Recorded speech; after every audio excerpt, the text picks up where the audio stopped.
Baš je lijepo ovog tjedna biti u horoskopu Jarac. Vladate devetom kućom, što možete na ovoj karti i pogledati. A deveta kuća znači odlazim.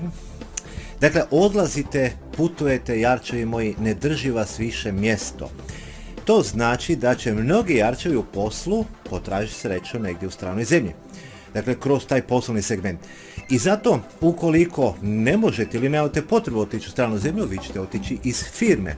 Dakle, svi vi Jarčevi koji ovo gledate, a želite promjenu, sad je vrijeme, ovaj tjedan u kojem se trebate pomaknuti i otići u sasvim neke nove dimenzije.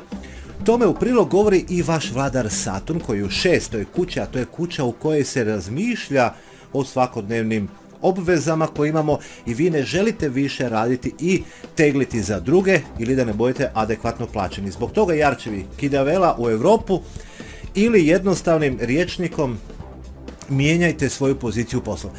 U ljubavi, molim vas, ne mijenjajte ništa, ni ženu, ni partnera, ni djecu, ništa nemojte mijenjati. Budite tu gdje jeste, strpljivi, spašeni. Ako imate neki problem, ovom tjednu će se oni malo do četvrtka, petka splasnuti i sve će biti dobro. U nove veze možete ulaziti onako lagano, nonšalantno.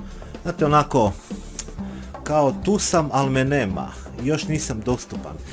Zbog toga, dragi moji Jarčevi, budite pristojni i nemojte previše silovati ljubavnu situaciju. Treba mi ljubav.